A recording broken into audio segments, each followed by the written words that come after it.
أعوذ بالله من الشيطان اللعين الرجيم بسم الله الرحمن الرحيم الحمد لله رب العالمين والصلاة والسلام على سيد الخلائق أجمعين محمد وعلى عترة الأقدسين أما بعد قال الله الحكيم في كتابه الكريم بسم الله الرحمن الرحيم ولقد أرسلنا رسلنا بالبينات وأنزلنا معهم الكتاب والميزان يقوم الناس بالقسط آواز بلند صلوات کرتے ہیں۔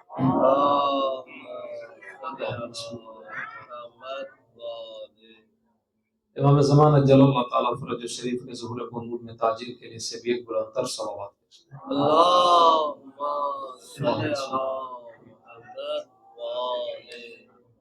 سلسلہ گفتگو ہمارا مہدی فی القرآن کے عنوان سے جاری تھا اور معذرت چاہتا ہوں صفات امام زمان اور وظائف منتظران کے عنوان سے کہ ہم لوگ دراصل امام زمان اجل اللہ تعالیٰ فرج شریف کی شخصیت کی کچھ صفات دیکھ رہے تھے کہ بالآخر جب امام تشریف لائیں گے تو ہمارے سامنے امام کی کیا کیا صفات ہوں گی، امام کی ذات کس طرح سے، مولا کی شخصیت کس طرح سے، تاکہ ہم اپنے آپ کو امام کی شخصیت کے ساتھ زیادہ قریب کر سکیں، جان سکیں کہ ہمارا امام دراصل کیسا ہے، اس کا یعنی کہ مزاج کیسا ہے۔ فضائل ہم سنتے رہتے ہیں اور فضائل میں مثلا امیر المومنین کے فضائل میں اگر مولا کائنات کی خلقت کی جب بات ہوتی ہے، آپ کے معجزات کی بات ہوتی ہے، آپ کی کرامات کی بات ہوتی ہے، بلا شک و شبہ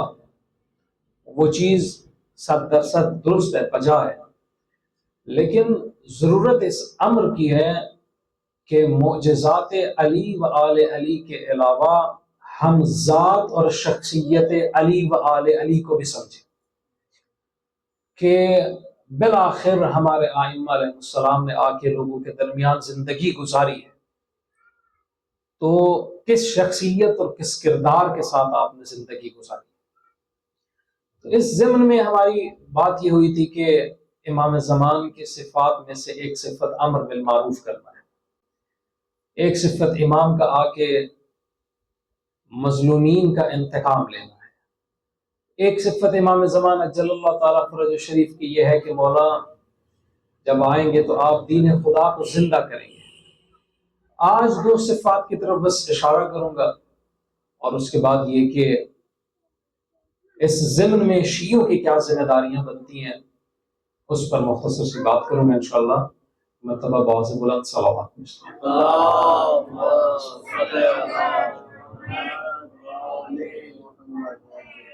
امام کی ایک صفت کہ جسے ہم کہہ سکتے ہیں کہ مولا کے آنے کا مقصد، بلکہ امام کے آنے کے مقاصد میں سے اگر ہم کہیں کہ اہم ترین مقاصد میں ایک مقصد یہ کہ امام آ کے زمین پر اللہ کی حدود اور اس کے قانون کو نافذ کر دیں۔ یہ ایک ایسی چیز ہے کہ جس پر بات ہونا ضروری اور مہم ہے، اور اگر ہم قرآن کے اندر رجوع کریں، کتاب خدا میں دیکھیں تو ایک چیز ہمارے سامنے بڑی کھل کے واضح طور پر آتی ہے، اور وہ یہ ہے کہ حاکمیت صرف اور صرف اللہ رب العزت کی ذات کی ہے۔ حاکمیت یا اختلافات کے اندر جو بندگان خدا کے اندر پیدا ہو جائیں، مشکلات ایجاد ہو جائیں، لڑائی جھگڑے ہو جائیں، تنازعات پیدا ہو جائیں، ان تنازعات میں اگر کسی ذات کو حکم دینے کا حق ہے تو وہ صرف اور صرف اللہ رب العزت کی ذات ہے۔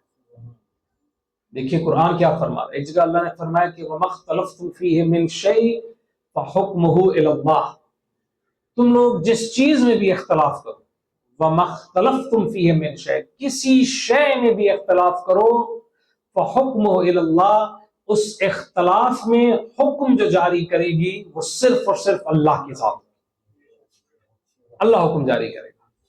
ان الحکم الا للہ، حکم جو ہے وہ صرف اور صرف اللہ کی ذات کا ہے۔ اب اللہ نے یہ تنازعات کو حل کرنے کے لیے اور اس حکم کو پہنچانے کے لیے بندوں تک دو طریقے اختیار کیے۔ ایک اللہ نے اپنی کتابوں کو بھیجا ہے دوسرا اللہ نے انبیاء کو بھیجا. حضرت آدم علیہ السلام سے لے کے پیغمبر اکرم صلی اللہ علیہ وآلہ وسلم کی ذات مبارک تک تمام تر انبیاء کے بھیجے جانے کے مقاصد میں سے ایک مقصد یہ ہے کہ وہ آ کے لوگوں کے اختلاف کو حل کریں. یہ جو آیت سرنامہ کلام قرار دی، اللہ سبحانہ و تعالیٰ نے فرمایا کہ وَلَقَدْ أَرْسَلْنَا رُسُلُنَا بِالْبَيِّنَاتِ، ہم نے بتحقیق اپنے رسول بھیجے بالبینات یعنی معجزات کے ساتھ، اور وَأَنزَلْنَا مَعَهُمُ الْكِتَابَ وَالْمِيزَانَ، اور ہم نے ان کے ساتھ نازل کی کتاب بھی اور میزان بھی. وہ میزان وہ معیار کے جس کے اوپر اچھائی اور برائی کا فیصلہ ہوگا. کیوں؟ لِيَقُومَ النَّاسَ بِالْقِسْطِ، تاکہ وہ لوگوں کے اندر جا کے عدل اور انصاف کو قائم کر دیں. بس ثابت کیا ہوا؟ ایک چیز ثابت ہوئی، یہ کہ اللہ نے انبیاء کو بھیجا اور کتابوں کو بھیجا، اور انبیاء اور کتب کے آنے کے مقاصد میں سے ایک بہترین مقصد، یعنی جہاں پر رسول اللہ کے آنے کا مقصد کتاب و حکمت کی تعلیم ہے، جہاں پر پیغمبر اکرم کو اللہ نے بھیجا تاکہ لوگوں کی ہدایت کرے، آیات الہی کی تلاوت کرے. رسول اللہ کو بھیجا تاکہ پیغمبر اکرم صلی اللہ علیہ وآلہ وسلم لوگوں کے درمیان جا کے ان کے نفوس کو تزکیہ کرے. انہی مقاصد میں سے ایک مقصد کیا ہے کہ پیغمبر اکرم جا کر ان کے درمیان حق بات کا فیصلہ کرتے. پھر اللہ نے فرمایا وَأَنزَلْنَا إِلَيْكَ الْكِتَابَ بِالْحَقِّ، اور ہم نے آپ کی جانب کتاب کو حق کے ساتھ نازل کیا. اس میں کوئی شک اور کوئی باطل اور کوئی جھوٹی چیز نہیں ہے. کیوں؟ لِتَحْكُمَ بَيْنَ النَّاسِ بِمَا أَرَاكَ اللَّهُ، تاکہ آپ جو راہ جو حکم اللہ نے آپ کو بتایا ہے اس کی بنیاد پر لوگوں کے درمیان فیصلے کریں. رسول اللہ کیا فرمایا؟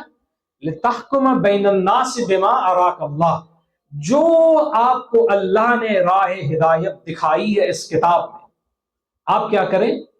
اس کتاب سے جو اللہ نے احکام نازل کیے ان کی بنیاد پر لوگوں کے درمیان فیصلہ کرتے ہیں. بس ہمارے سامنے چند چیزیں واضح ہو گئی. ایک یہ کہ حکم اللہ کی ذات کا ہے، حاکمیت اللہ کی ذات کی ہے، اور اللہ نے انبیاء اور رسولوں کو بھیجا تاکہ لوگوں کے درمیان جا کے وہ انبیاء اور رسول اللہ کے حکم کے مطابق اور وہ دستورات کے جو اللہ نے اپنی کتاب میں بیان کیے ان دستورات کے مطابق جا کے لوگوں کے درمیان فیصلہ کر دے.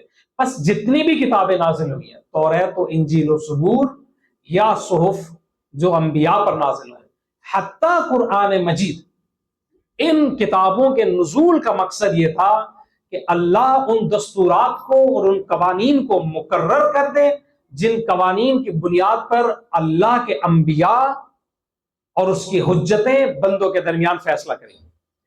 اب یہ صرف قرآن کے لیے نہیں ہے کہ مثلا قرآن کے لیے اگر ہم کہیں کہ مسلمانوں کے لیے یہ حکم ہے کہ قرآن کی بنیاد پر فیصلہ ہوگا، قرآن سے پہلے اہل انجیل کے لیے بھی یہی حکم ہے کہ وہ انجیل سے حکم لیں اور اپنے اختلافات کے درمیان اس حکم کی روشنی میں فیصلہ کریں. اہل توریت کے لیے بھی یہ حکم ہے وَلْيَحْكُمْ أَهْلُ الْإِنْجِيلِ بِمَا أَنزَلَ اللَّهُ فِيهِ. بس اہل انجیل کو اللہ نے فرمایا اہل انجیل کو چاہیے کہ جو کچھ انجیل میں نازل ہوا اس کے مطابق اپنے درمیان فیصلہ کریں. ایک جگہ اللہ نے فرمایا وَكَيْفَ يُحَكِّمُونَكَ وَعِنْدَهُمُ التَّوْرَاةُ فِيهَا حُكْمُ اللَّهِ، کہ یہ آپ کو کیسے اپنا حاکم بنا رہے جبکہ ان کے پاس توریت ہے اور اس توریت کے اندر اللہ کا حکم ہے. بس یہ توریت میں سے یعنی کہ یہودی جو کہ توریت پہ ایمان رکھتے ہیں اسی کتاب میں سے حکم خدا کو نکال لیں. بس اہل انجیل کے لیے انجیل حجت، اہل توریت کے لیے توریت حجت، اہل قرآن کے لیے قرآن حجت. یہی وجہ ہے کہ مولا امیر کائنات فرماتے تھے کہ اگر میرے لیے مسند لگا دی جائے تو علی اس مسند قضاوت پر بیٹھ کے فیصلے کرنے کی کرسی پہ بیٹھ کے انجیل والوں سے انجیل سے حکم دے گا، توریت والوں سے توریت سے حکم دے گا، قرآن والوں سے قرآن سے فیصلہ کرے گا. میں اہل توریت و انجیل و قرآن کے لیے ہر ایک کی کتاب سے حکم نازل کروں گا، ہر ایک کی کتاب سے حکم کو واضح کروں گا، فیصلہ کروں گا، بلکہ امام نے فرمایا اس طرح سے فیصلہ کروں گا کہ توریت والے کہیں گے علی تیرا فیصلہ سچا ہے، انجیل والے کہیں گے علی تیرا فیصلہ سچا ہے، اور قرآن والے بھی کہیں گے کہ یا علی تیرا فیصلہ حق اور سچا ہے۔ یہ ہے امیر المومنین کہ مسند قضاوت پر جب علی بیٹھ جائے تو علی اہل انجیل سے فیصلہ کریں گے، انجیل سے، ہر کتاب آسمانی سے علی فیصلہ کریں گے۔ کیوں؟ کیونکہ علی صرف قرآن کے عالم نہیں ہے، علی قرآن کی طرح توریت کے بھی عالم ہے، انجیل کے بھی عالم ہے۔ کوئی کتاب الہی ایسی نہیں ہے، کوئی کتاب الہی، کوئی صحیفہ ایسا نہیں ہے جو اللہ نے اپنی حجتوں پر، اپنے انبیاء پر نازل کیا ہو اور اس کا علم قرآن میں نہ ہو، اور قرآن کی بائے بسم اللہ سے لے کے والناس کی سین تک کوئی لفظ و حکم کیا ایک حرف بھی ایسا نہیں ہے جس کے علی اور آل علی عالم نہ ہو۔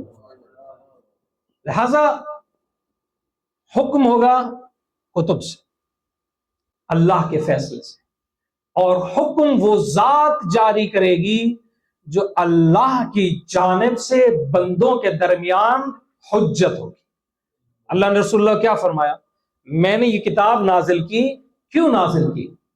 اس لیے نازل نہیں کی کہ لوگ اس کتاب کو اٹھائیں اور خود فیصلے کرنا شروع کر دیں۔ لِتَحْكُمَ بَيْنَ النَّاسِ بِمَا أَرَاكَ اللَّهُ، اس لیے نازل کی تاکہ آپ فیصلہ کریں۔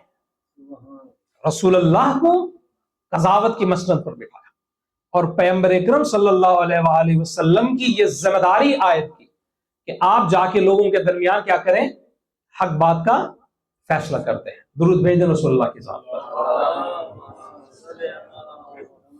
صرف مولا امیر المومنین صلوات اللہ وسلام علیہ اس مقام پر فائز ہیں کہ آپ توریت و انجیل سے فیصلہ کریں گے، بلکہ امیر کائنات کی پاکیزہ ذریت میں آنے والا ہر امام معصوم اس مقام پر فائز ہے، ہر امام معصوم، اور اس پر دلائل موجود ہیں۔ بلکہ میں ایک انٹرویو دیکھ رہا تھا کہ ایک عیسائی، بظاہر عیسائی انسان تھا، لیکن وہ خود کہتا ہے کہ میں بے دین تھا، کسی دین پہ کوئی اعتقاد نہیں رکھتا تھا، میں نے بڑے ادیان کو دیکھا، پھر میرا دین سے اعتقاد ہی اٹھ گیا۔ ایک شخص نے مجھے کہا کہ تم اسلام کا مطالعہ کرو، اسلام کا مطالعہ کرو۔ بس میں نے اس سے کچھ کتابیں مانگی، اس نے بہت ساری مجھے کتابیں دی، ایک کتاب اس نے مجھے ایسی دی جسے پڑھ کے میں نے اسلام کو قبول کیا۔ اس نے کہا کون سی کتاب تھی؟ کہا کہ وہ کتاب تھی جس کتاب کے اندر رسول کے وصی اور بھائی علی کے فیصلے درج تھے۔ یہ ابھی بھی آپ جا کر دیکھیں، فارسی میں اس کا انٹرویو موجود ہے، اس نے اپنی زوجہ کے ساتھ یہ انٹرویو دیا ہے، عبداللہ اس نے اپنا نام رکھا ہے۔ تو وہ جو انٹرویو لینے والا تھا اس نے کہا کہ تم نے کون سا فیصلہ پڑھا تو تم علی کی حقانیت کو دیکھ کے اسلام لے آئے؟ اس نے کہا جب میں نے دیکھا نا، میں عیسائی تھا، میں نے دیکھا کہ علی نے اس کتاب میں لکھا تھا کہ تنازع جھگڑا ہوا دو عیسائیوں کے درمیان، دو مسیحیوں کے درمیان، اور علی نے عیسیٰ کی شریعت پہ ایمان رکھنے والوں کے درمیان جب انجیل سے فیصلہ کیا تو میں علی کی حقانیت پہ ایمان لے آیا۔ تو یہ ہے امیر المومنین۔ اب آئیں یہ پہلا علی اور 8ویں علی کو دیکھ لیں، مولا امام رضا علیہ السلام۔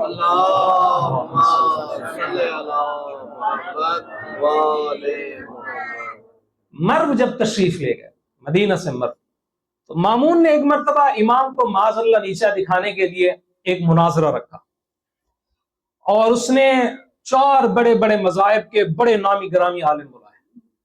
یہودیوں کا اس نے عالم بلا لیا راس الجالوت، عیسائیوں کا اس نے بہت بڑا عالم بنایا جاسلیک، اس کو بلا لیا، سابعین کا اس نے ایک عالم بلایا، زرتشتیوں کا اس نے عالم بلایا، اور اس نے اپنا ایک نوکر بھیجا، جاؤ علی ابن موسیٰ رضا کو بلا کے لاؤ اور ان سے کہو کہ آئیں ان کے پاس مناظرہ کریں۔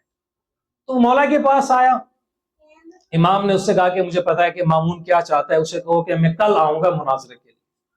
تو جب وہ چلا گیا تو امام کا خادم جو ہے اس کا نام تھا یاسر.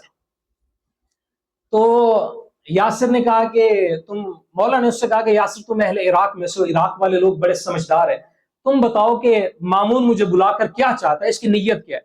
کہا کہ مولا یہ آپ کی معاذ اللہ توہین کرنا چاہتا ہے اور آپ کو نیچا معاذ اللہ دکھانا چاہتا ہے، لیکن یہ جو لوگ ہیں جن کے خلاف اس نے آپ کو مناظرے کے لیے بلایا، یہ ایسے لوگ ہیں اگر آپ ان سے قرآن کے سے دلیل لائیں گے تو یہ کہیں کہ ہم قرآن کو مانتے نہیں، ہمارے لیے قرآن کوئی حجت ہی نہیں ہے. اگر آپ ان کو رسول اللہ کی حدیث سنائیں گے تو رسول اللہ کی حدیث یہ کہیں گے ہم تو یہودی اور عیسائی، ہم تو محمد مصطفیٰ صلی اللہ علیہ وسلم کو رسول ہی نہیں مانتے، پیغمبر کی کوئی بات ہمارے لیے کوئی حجت نہیں ہے. لہذا اگر آپ ان سے بات کریں گے تو اہل بدعت ہیں، آپ سے جھگڑا کریں گے فضول میں. تو امام نے فرمایا اگر یہ رسول کی بات نہیں مانیں گے، اگر یہ کتاب قرآن کی بات نہیں مانیں گے، میں وہ ہوں کہ جو اہل انجیل سے بات کروں گا، اہل توریت سے بات کروں گا. پھر یہ فرمایا نہ صرف میں ان سے ان کی کتابوں سے بات کروں گا، میں یہودیوں سے عبرانی میں بات کروں گا، زرتشتیوں سے فارسی میں بات کروں گا. جب میں ہر ایک سے اس کی زبان میں اور اس کی کتاب سے بات کروں گا، پھر یہ لوگ نہ میری دلیل کو رد کریں گے نہ میری حقانیت کو رد کریں گے. تو مولا چلے گئے. جاسلیک سب سے پہلے آیا اور وہی بات ہوئی. جب مامون نے اس سے کہا کہ ان سے مناظرہ کرو، اس نے کہا کہ میں ان سے کیا مناظرہ کروں، جس کتاب سے یہ دلیل لائیں گے میں اس کتاب کو مانتا نہیں، جس رسول کی یہ بات کریں گے میں اس رسول پہ ایمان نہیں رکھتا. مولا نے فرمایا کہ تم محمد مصطفیٰ اور ان پہ نازل ہونے والے قرآن پہ تو یقین نہیں رکھتے، تم انجیل کو مانتے ہو؟ اس نے کہا مانتا ہوں. فرمایا کہ اگر میں انجیل سے تمہیں دکھا دوں کہ انجیل میں مصطفیٰ کا بھی ذکر ہے، آل مصطفیٰ کا بھی ذکر ہے، تو کیا تم اس چیز کو قبول کرو گے؟ اس نے کہا مولا اس کے بعد رد کرنے کی کوئی وجہ ہی نہیں ہے. وہاں پر ایک رومی شخص بیٹھا تھا جو کہ انجیل کا حافظ تھا. امام نے اس سے کہا کہ میں تمہیں قسم دے کے کہتا ہوں انجیل پڑھتا میں ہوں، تو بتا کہ میں صحیح پڑھ رہا ہوں یا غلط پڑھ رہا ہوں. امام نے اس سے قسم دے کے کہا کہ تم حافظ ہو انجیل کے، آؤ میں علی اپنا مصطفیٰ رضا تمہیں انجیل سرے سے سناتا ہوں. حرف بحرف امام نے انجیل پڑھی اور امام نے وہاں سے ثابت کیا کہ انجیل میں مصطفیٰ کا ذکر بھی ہے اور مصطفیٰ کی آل کا بھی ذکر ہے. اور جب امام نے انجیل پڑھ لی تو امام نے اس رومی کو مخاطب کیا، بتاؤ میں نے انجیل صحیح پڑھی ہے؟ اس نے کہا یہ اپنا رسول اللہ حرف بحرف یہی چیز انجیل کے اندر لکھی ہوئی ہے. یہ حقیقت ہے ائمہ علیہ السلام کہ آپ عالم ہیں تمام تر علوم الہی، تمام تر کتب الہی. اسی لیے اللہ نے آپ کو یہ عظمت عطا کی ہے، یہ اختیار عطا کیا ہے کہ آپ لوگوں کے درمیان جا کر بیٹھیں اور خدا کے حکم کے ذریعے لوگوں میں فیصلے کریں. یہی وجہ ہے کہ رسول اللہ کے ہوتے ہوئے، کتنی خدا کی قسم عجیب بات ہے، مدینے کے اندر رسول اللہ کے ہوتے ہوئے اللہ کے رسول نے علی کو قاضی بنا کے بٹھایا تھا کہ میرے ہوتے ہوئے یا علی تم فیصلہ کرو. کتنی عمر تھی رسول اللہ کی؟ رسول اللہ کے ہوتے ہوئے مولا امیر کائنات پیغمبر اکرم صلی اللہ علیہ وسلم کی شہادت کے وقت مولا امیر المومنین کی عمر مبارک فقط 33 سال تھی. 33 سال، یعنی کہ 23 سال اس میں سے آپ نے رسول اللہ کے ساتھ گزارے اعلان نبوت کے بعد. اب 33 سال اور اس سے پہلے کے عرصے میں اللہ نے علی کو اتنا علم دیا اور مصطفیٰ کو اتنا اعتماد تھا علی کی زبان اور فیصلے پر کہ رسول اللہ کے ہوتے ہوئے بھی علی فیصلے کر رہا ہے. کیوں فیصلے کر رہے ہیں علی؟ کیونکہ علی ابن ابی طالب کے دہن میں زبان تو علی کی ہے مگر کلام اور لفظ مصطفیٰ کے ہیں. درود بھیجتے مولا کی ذات.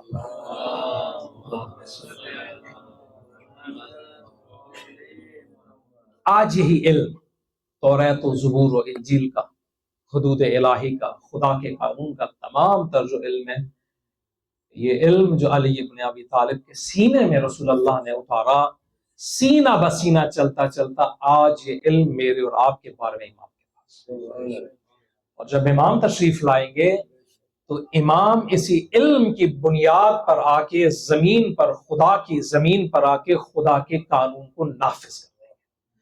کوئی ظالم و جابر کا دستور نہیں چلے گا، کسی فاسق و فاجر کا دستور نہیں چلے گا، کسی کافر کا کوئی دستور نہیں چلے گا۔ سب کے سب دستورات کو امام زمان آ کر مٹا دیں گے، صرف اور صرف ایک خدا واحد کا قانون نافذ ہو جائے گا۔ آپ دیکھیں قرآن میں اللہ نے فرمایا کہ وَمَن لَّمْ يَحْكُم بِمَا أَنزَلَ اللَّهُ فَأُولَٰئِكَ هُمُ الظَّالِمُونَ وَمَن لَّمْ يَحْكُم بِمَا أَنزَلَ اللَّهُ فَأُولَٰئِكَ هُمُ الْكَافِرُونَ وَمَن لَّمْ يَحْكُم بِمَا أَنزَلَ اللَّهُ فَأُولَٰئِكَ هُمُ الْفَاسِقُونَ، جو لوگ بھی اللہ کے نازل کردہ حکم کے مطابق فیصلے نہیں کرتے وہ کافر ہیں، وہ ظالم ہیں، وہ فاسق ہیں۔ اور کافر پر بھی خدا نے لعنت کی ہے، ظالم پر بھی خدا نے لعنت کی ہے، فاسق پر بھی لعنت کی ہے۔ آج پاکستان کے اندر جو قانون نافذ ہے بظاہر اسلامی ہے، مگر اس قانون کے اندر موجود تعزیرات کا اسلام سے کوئی تعلق نہیں۔ آپ پاکستان کا فوجداری کا ضابطہ دیکھ لیں یا پاکستان کا آپ سول کوڈ دیکھ لیں، دیوانی کا ضابطہ دیکھ لیں، وہی انگریز کا بنایا ہوا قانون 1880 کی دہائی میں جو نافذ ہو اسی کے اندر تبدیلیاں ہوتی آ رہی ہیں، اور وہی کا وہی قانون نافذ ہے، جس کا ظلم اتنا زیادہ ہے آپ جا کر دیکھیں کہ لوگ انصاف لیتے لیتے پیشیاں بھگتتے مر جاتے ہیں۔ ایسے فیصلے آتے ہیں کہ سزائے موت کے قیدیوں کو پھانسی کے پھندے پہ لٹکا دیا جاتا ہے، بعد میں ان کی رہائی کا حکم آتا ہے۔ یہ ظالم نظام، یہ ظالم تعزیرات، یہ ظلم کا نظام کہ جو سراسر مسلمانوں پر نافذ کیا گیا ہے، امام زمان جب آئیں گے تو یہ سارے کا سارا نظام ختم ہو جائے گا۔ عدل الہی کی حکومت، ایسا عدل قائم ہوگا کہ جس میں کسی ایک شخص پر بھی ذرہ برابر ظلم نہیں۔ کوئی شخص چاہے وہ کسی مذہب و مسلک و دین کا ماننے والا، جب علی کے نائب حقیقی کے سامنے آئے گا تو جس طرح علی فیصلے صادر کرتے تھے بعین ہی امام زمان فیصلے صادر۔ یہ امام کا پہلی صفت، امام آ کے حدود الہی کا قیام کرے، جو قانون اللہ نے نازل کیا بندوں کے لیے اسی قانون کے مطابق بندوں کے درمیان خدا کی حجت، اللہ کا خلیفہ اور جانشین بن کے فیصلے کرے گا۔ درود بھیجتے مولا کی ذات پر۔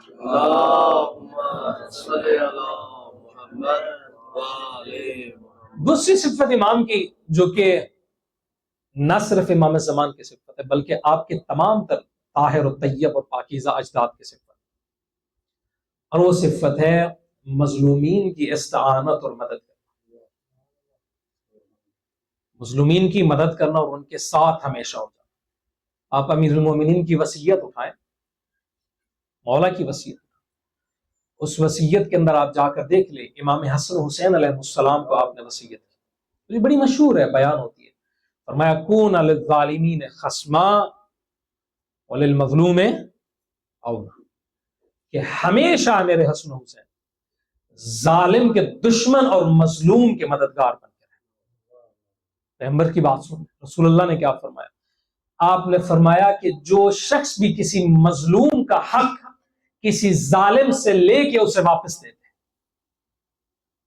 من اخذا للمظلوم من الظالم شیئا، جس نے بھی کسی ظالم سے کسی مظلوم کا حق چھڑا کے اسے واپس کیا، کہا کہ وہ شخص جنت میں مجھ مصطفیٰ کا دوست اور ہمسایہ ہوگا۔ رسول اللہ کی کہ استعانت اس قدر اہل البیت علیہ السلام نے، مدد و نصرت اتنی آپ نے مظلومین کی ہے کہ کتب بھری پڑی ہے اس سے، حتیٰ کہ شہادت تک آپ نے، قربانیاں تک آپ نے اپنے مال و دولت کی اور اپنی اولاد کی کس لیے دی ہے؟ تاکہ ظالم اور اس کے ظلم کے خلاف قیام کرے۔ اور آج بس اس کو مختصر کر رہا ہوں، مولا امام زمان عجل اللہ تعالیٰ فرج الشریف، امام نہ صرف جب غیبت سے باہر آئیں گے اور اللہ ہمیں امام کا ظہور دکھائے، نہ صرف یہ کہ جب آپ غیبت سے ظہور فرمائیں گے تو امام علیہ السلام آ کے اپنے مظلوم شیعوں کی مدد کریں گے، بلکہ آج بھی اگر کوئی شخص امام زمان سے مظلومیت میں مدد کو طلب کرے تو امام علی کی سیرت پہ عمل کرتے ہوئے اس کی مدد و نصرت کرتے ہیں۔ واقعات ہیں کتب میں بھرے پڑے۔ آپ امام کی جو صفت ہے آپ جا کے دعائیں احد میں پڑھ لیں۔ انسان کیا دعا کرتا ہے؟ وَاجْعَلْهُ اللَّهُمَّ مَخْزَعًا لِمَظْلُومِ عِبَادِكَ وَنَاصِرًا لِمَن لَّا يَجِدُ لَهُ نَاصِرًا غَيْرَكَ، پروردگار صاحب الزمان کو اپنے بندوں کی پناہ گاہ بنا اور اس کا مددگار بنا جس کا تیرے سوا کوئی مددگار ہے ہی نہیں۔ ناصرًا لمن لا یجد لہ ناصرًا غیرک، اس صاحب الزمان کو اس کا مددگار بنا، اس کو اس کی پناہ گاہ بنا کہ جس کی تیرے سوا کوئی پناہ گاہ۔ آج اس ظلم کے نظام میں صاحبان اختیار کسی بھی غریب و مظلوم کے اوپر جا کے جو دل چاہتا ہے ظلم کر دیتے، اس کے مال کو غصب کر لیتے، اس کی جان کے در پہ ہو جاتے، اس کی اولاد کے در پہ ہو جاتے، بے جا قید کر دیتے، ظلم و جور کرتے، مار دھار علیحدہ کرتے، اس کی عزت کو الگ سے رسوا کرتے، اس کے سکون اور اطمینان کو الگ سے ضائع کر دیتے۔ خدا کی قسم آج کے دور میں کوئی بھی مظلوم ہو اگر اس پہ ظلم ہوا ہے اور ساری کائنات نے اس سے رخ پھیر لیا ہے، صدق کے دل سے صاحب الزمان سے توسل کرے، پھر دیکھے جس کائنات نے اس پہ ظلم کیا ہے وہی کائنات اس کی مددگار بن جائے گی۔ واقعات امام زمان کی ملاقات کے سلسلے میں آپ دیکھیں، ایک واقعہ جو نقل ہے، درود بھیجیں مولا کے ساتھ۔ بغداد کے کاتب ہے ابو بغل کاتب، وقت کے بادشاہ مستنصر سے اس کی دشمنی ہو گئی اور کسی وجہ سے مستنصر اس کی جان کے در پہ ہو کہ میں اسے قتل کروں۔ وہ شخص جا کے اس کے قتل سے اور اس کے ظلم سے بچنے کے لیے کہیں پہ روپوش ہو گیا، بغداد کے اندر کسی گھر کے اندر جا کے وہ چھپ گیا۔ وہ کہتا ہے کہ ایک شب جمعہ میرا دل اتنا تنگ ہوا کہ میں نے کیا کہ دل یہ میرا کیا کہ میں اس گھر سے نکلوں اور باب الحوائج موسیٰ کاظم کی زیارت کروں۔ تو یہ امام کی زیارت کے شوق میں رات کے اندھیرے میں اس گھر سے نکلا، رات اندھیری تھی، بارش ہو چکی تھی، کہتا ہے گلیوں میں کیچڑ تھا، تو بہرحال کہتے ہیں میں جیسے کیسے ہوتے ہوئے جا کے امام موسیٰ کاظم کے حرم میں داخل ہو گیا، اور وہاں پر جا کے میں نے امام سے راز و نیاز اور مناجات کرنا شروع کر دی۔ تھوڑی دیر ہوئی کہ حرم کا جو دربان تھا، خادم تھا، وہ آ گیا اور اس نے کہا کہ حرم ہم نے اب بند کرنا ہے اس کے دروازے، لہٰذا آپ گھر واپس چلے جائیں، صبح تشریف لائیے۔ تو کہتے ہیں کہ اس سب کو باہر نکالنے لگا۔ اس نے مجھ سے جب کہا کہ میں بھی واپس جاؤں تو میں اس کے سامنے گریہ ازاری اور منت سماجت کرنے لگے کہ میں بڑا مشکل میں ہوں، مصیبت میں، مجھے آج کی شب امام کے پاس رہنے دو، میں نے امام سے توسل کرنا ہے، دعا مناجات کرنی ہے، اور مجھے تم یہاں سے باہر مت نکالو۔ تو وہ شخص کہتا ہے کہ اس نے ضد کی، میں پھر بھی اصرار کرتا رہا، اور جب اس نے دیکھا کہ میرا اصرار حد سے زیادہ بڑھ گیا اور میں واقعی کسی بہت بڑی مصیبت میں گرفتار ہوں، تو اس نے کیا کیا، اس نے مجھے وہی زری کے قریب چھوڑ دیا اور اس نے حرم کے جا کے دروازے بند کر دیے اور وہ اپنے کمرے میں چلا گیا۔ کہتے کہ میں امام کی زری کے ساتھ لپٹ گیا اور میں نے مولا کے ساتھ راز و نیاز شروع کیا۔ میں نے مولا سے کہا کہ میری اس ظالم اور اس فاسق و فاجر سے آپ جان چھڑائیں۔ تو کہتے ہیں کہ ابھی میں راز و نیاز کر ہی رہا تھا، کم و بیش 1 گھنٹے سے اوپر گزر گیا کہ ایک خاص شکل و شمائل اور نورانی صورت والا ایک انسان میرے پاس آیا اور اس نے مجھ سے کہا کہ میرا نام لے کے کہا ابو بغل کاتب کیسے ہو؟ میں نے اس سے کہا کہ میں ستم دیدہ ہوں، ظلم مجھ پر ہوا ہے اور میں اس ظلم سے پناہ چاہ رہا ہوں۔ تو سانے والے نے مجھ سے کہا کہ تم اپنے زمانے کے امام سے کیوں نہیں توسل کرتے؟ تم امام موسیٰ کاظم سے مانگ رہے، تم اپنے زمانے کے امام سے توسل کیوں نہیں کرتے؟ اس کے بعد اس شخص نے مجھے 2 رکعت نماز تعلیم کی کہ اس طرح سے نماز پڑھو۔ کہتے میں نے نماز پڑھی، اچانک میرے ذہن میں آیا کہ حرم کے دروازے تو سارے بند تھے، بند دروازوں میں سے میرے پاس کون آ گیا؟ دروازے تو سب کے سب بند تھے، یہ کون ہے کہ بند دروازے بھی جسے آنے سے روک نہیں سکتے؟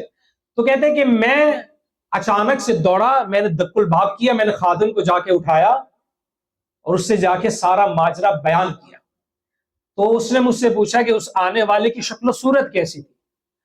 تو میں نے اس سے بتایا کہ اس کا شکل و صورت خد و خال اس طرح کے تھے. تو اس نے کہا کہ یہ ایک سید ہے جو کہ اکثر و بیشتر اپنے جد موسیٰ کاظم اور امام جواد کی زیارت کو آتا ہے. تمہیں مبارک ہو کسی اور کی نہیں، صاحب الزمان کی زیارت کر چکے ہو. تو یہ ابو بکر کاتب کہتے ہیں کہ میں صبح حرم سے نکلا اور جہاں سے میں نکلا تھا اسی گھر میں جا کے میں دوبارہ روپوش ہو گیا، اور مجھے آ کے وہاں پہ کسی نے خبر دی کہ اس محلے میں مستنصر کے اب پولیس والے آ گئے اور وہ ایک ایک گھر کی تمہاری تلاش میں تلاشی لے رہے. تو کہتے جب میں مایوس ہوا ایک دم سے اس گھر پہ آ کے انہوں نے دق الباب کیا جس گھر میں چھپا ہوا تھا، اور وہ لوگ مجھے گرفتار کر کے حاکم کے پاس لے گئے.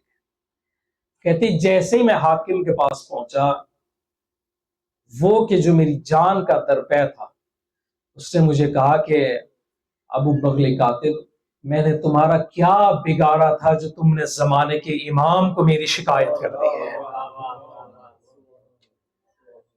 تمہارا میں نے کیا بگاڑا تھا کہ تم نے زمانے کے امام کو میری شکایت کی ہے؟ میں تمہاری جان کے درپے تھا، جاؤ میں تمہیں آزاد کرتا ہوں.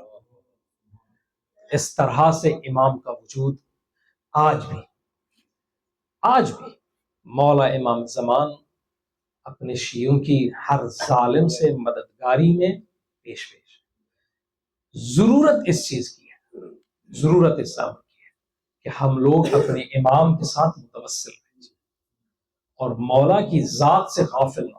یہ ذمہ داری ہے عصر غیبت میں میری اور آپ کی کہ مولا ہماری ذات سے غافل نہیں ہے، لحظے بھر کے لیے بھی امام غافل نہیں ہے. مجھے اور آپ کو بھی چاہیے کہ ہم امام کو مسلسل یاد کریں، کوئی بھی طریقہ ہو، کسی بھی طریقے سے، کوئی دعا پڑھ لے، کوئی صلوات بھیج دے، کوئی امام کی زیارت پڑھ لے. امام کی انسان اپنے بچوں کا صدقہ دیتا ہے، امام کی سلامتی کا کبھی صدقہ دیتا ہے. انسان چلتے پھرتے کو سلام کرتا ہے، آتے جاتے کو سلام کرتا ہے، جاننے والے کو سلام کرتا ہے، انجان کو سلام کرتا ہے. جو کائنات میں میری پہچان ہے کبھی اٹھ کے اس کو سلام کر دے، السلام علیکم. کسی بھی طریقے سے.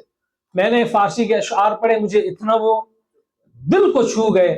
اس نے کتنا عاشقانہ طریقے سے امام سے بات کی، اپنی محبت کا اظہار کیا. اس نے کہا کہ سلام اے قرار دل بی قرار، سلام اے قرار دل بی قرار، اے میرے بے قرار دل کا قرار اور سکون تجھ پہ سلام. سلام طلوع شب انتظار، انتظار کی طویل اور تاریک رات کے بعد سبھرنے والے سورج، تجھ پہ میرا سلام.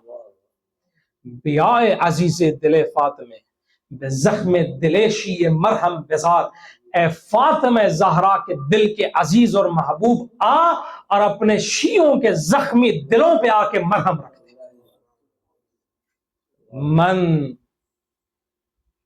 من خرابی تو آبادی و من خراب تو ام، ہمیشہ دلیل عذاب تو ام.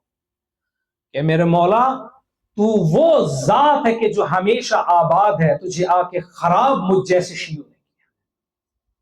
ہمیشہ دلیل عذاب تو ہم، میں نے ہمیشہ اپنے اعمال سے آپ کو اذیت دی ہے. تو ہی حاضر و ناظر من ولی منن کے ہمش در غیاب تو ہم. مولا یہ جو کہتے ہیں نا لوگ کہ آپ غائب ہیں، آپ تو ہر وقت حاضر و ناظر اور موجود ہیں، غائب تو اصل میں ہو گیا. یبن الحسن بگو کجائی تنگ دلم از ان جدائی، اے حسن عسکری کے بیٹے بتا تو کہاں ہے. یبن الحسن بگو کجائی تنگ دلم از ان جدائی، اس جدائی سے میرا دل بڑا تنگ ہے.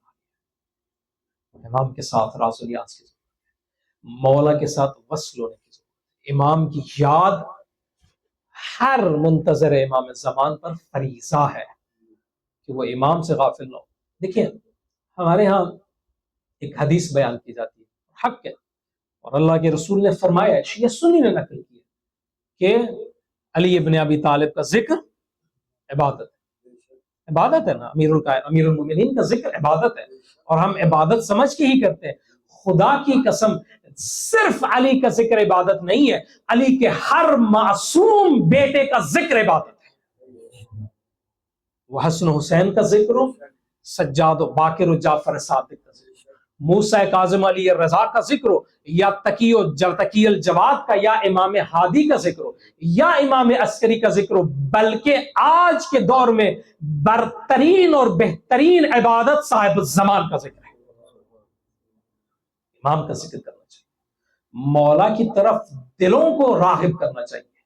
ایک تو یہ امام کے شیعوں پر اور منتظران پر ذمہ داری ہے، اور مولا کا حق بنتا ہے کہ میں اور آپ امام کو یاد کریں۔ دیکھیے، میرا اور آپ کا کوئی عزیز ہو نا، عزیز ہو، مجھے اور آپ کو چھوڑ کے کہیں دور چلا جائے، پردیس میں دور چلا جائے، میری آنکھوں سے اوجھل ہو جائے، مجھے اگر اس سے محبت ہوگی تو میں اس کا تذکرہ کروں گا، اپنے گھر میں بھی کروں گا، اپنے دوستوں سے بھی کروں گا، اپنے رشتہ داروں سے بھی کروں گا، آنے جانے والے سے کروں گا۔ کیوں؟ کیونکہ میرے دل میں اس کی محبت موجود ہے، مجھے اس کی باتیں یاد آئیں گی، میں اس کی یاداشت کو اپنے اذہان میں محفوظ کر لوں گا۔ افسوس کی بات ہے، میرا عزیز اگر دور چلا جائے، آنکھوں سے اوجھل ہو جائے، میری زبان پہ اس کا تذکرہ زیادہ ہو جاتا ہے، لیکن وہ کہ جو اللہ، اس کے رسول علی بطول کا عزیز ہے، وہ میری آنکھوں سے اوجھل ہے اور میں اس کے تذکرے سے غافل ہوں۔ غافل۔ آج ہر انسان اپنی زندگی میں دیکھ لے کہ امام زمان کی یاد اس کے دل میں کتنی ہے، اپنے 24 گھنٹوں میں کتنے منٹ ہیں جو وہ امام زمان کی یاد میں گزرتے، مولا سے راز و نیاز کرتے، اپنے حال دل کرتے، اپنی مشکلات کو بیان کرتے۔ آج کسی کا فرزند ملک سے باہر کام کر رہا ہو نا، تو وہ دن میں اپنا ایک وقت معین کرتا ہے، ایک اپنا وقت سیٹ کرتا ہے اس کے ٹائم کے مطابق، کہ جس میں وہ صرف اسی کے ساتھ بات کرتا ہے، اسے کال کرتا ہے، اسے پوچھتا ہے کہ بابا تمہاری کیا حالت ہے، تم ٹھیک ہو، تمہارا کام کاج ٹھیک جا رہا ہے، تم نے کھانا کھایا ہے، کوئی مشکل تو نہیں ہے، پریشانی تو نہیں ہے۔ وہ باپ یا وہ ماں اس کے لیے اس یہاں سے بیٹھ کے کچھ بھی نہ کر سکتا ہو، کم از کم اسے یاد ضرور رکھتا ہے، اس کی خیریت دریافت کرتا ہے، اس کی مشکل اور پریشانی کو پوچھتا ہے۔ کیوں پوچھتا ہے؟ کیونکہ اس کے دل میں اس کی محبت موجود ہے۔ ہم اپنی اولادوں کو تو یاد کریں، جن کے ہم ماں باپ ہیں، ہم انہیں تو یاد کریں، جو ہم پر ہمارے ماں باپ سے زیادہ مہربان ہے اسے بھول جائیں۔ یہ جفا ہے، یہ جفا ہے۔ اگر میں اور آپ یہ رویہ امام زمان کے ساتھ رکھیں تو ہم نے امام کے ساتھ وفا نہیں، جفا کی ہے۔ تو آج کے دور میں ایک یہ کہ امام زمان کی یاد اپنی زندگی میں لے کے آئے کسی بھی صورت میں۔ دوسرا یہ کہ دوسرے لوگوں میں بھی امام کا تذکرہ کریں، جس طرح سے انسان از روئے محبت اپنے کسی بچھڑے ہوئے ساتھی کا تذکرہ کرے۔ لوگ آج بھی اپنے مردوں کو یاد کرتے ہیں، مردوں کو یاد کرتے ہیں۔ کسی کا بابے کا انتقال ہو جائے، کسی کی ماں کا انتقال ہو جائے، ہر کسی کو خدا سلامت رکھے، کسی کے کسی عزیز کا انتقال ہو جائے، سالہ سال کے بعد کبھی کبھی وہ اپنے اس عزیز کو یاد کر لیتے ہیں۔ مجھے یاد ہے، ابھی بھی یاد ہے کہ میرے چچا شمیم حیدر کا جب انتقال ہوا تو 3 سال تک میری دادی اماں زندہ رہی۔ آپ یقین جانیے 3 سال تک جب بھی ہم دادی کے پاس گئے، اس کے منہ پہ وہی شمیم حیدر کھڑا ہوا، اس کے تذکرے کو کبھی بھول ہی نہیں، یہاں کہ وہ 3 سال کے بعد خود اس دنیا سے رخصت ہو۔ کیوں؟ کیونکہ اس سے اپنی اولاد سے محبت تھی، ماں تھی، ماں سے۔ اور امام مجھ پر اور آپ پر، میرے اور آپ کے ماں باپ سے بھی زیادہ مہربان ہے۔ یہ امام کی محبت کا حق بنتا ہے۔ کوئی یہ نہ سمجھے کہ میں امام کو یاد کر کے مولا پہ احسان کروں گا، خدا کی قسم یہ توفیق ہے۔ اگر کوئی شخص امام زمان کو بیٹھ کے یاد کرتا ہے تو اس توفیق پر بھی اللہ کا شکر ادا کرے۔ کیوں؟ اس بس آخری بات کو سنتے چلے جائیں۔ ایران کے عرفاء میں سے ایک شخصیت گزری ہے، حاجی اسماعیل دولابی، صاحبان دل اور اللہ کے اولیاء میں سے تھے۔ وہ یہ فرماتے تھے کہ اگر آپ امام حسین کو یاد کر رہے ہیں، بیٹھ یا حسین یا حسین کر رہے ہیں، کوئی مولا کی مصیبت کو سن رہے ہیں، کوئی امام کی مجلس سن رہے ہیں، کسی طریقے سے سید الشہداء کو یاد کر رہے ہیں، کہا کہ اگر آپ مولا حسین کو یاد کر رہے ہیں تو شک نہ کریں کہ امام حسین بھی آپ کو یاد کر رہے ہیں۔ کیوں؟ کیونکہ کہا وہ اصل ہے، اساس وہ ہے، وہ یاد کرتے ہیں تو اس کی وجہ سے ہمیں یاد کرنے کی توفیق ملتی ہے۔ پہلے وہ یاد کرتے ہیں، حسین آپ کو یاد کرتا ہے، پھر آپ حسین کے غم میں گریا کرتے ہیں۔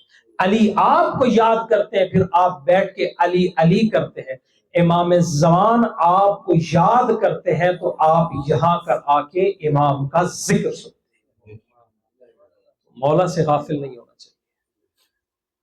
دو بس تمام کروں بات کو، دو چیزیں ہیں جو امام کے صفات، ایک یہ کہ مولا آ کے اللہ کی حدود اور اس کے نظام اور اس کی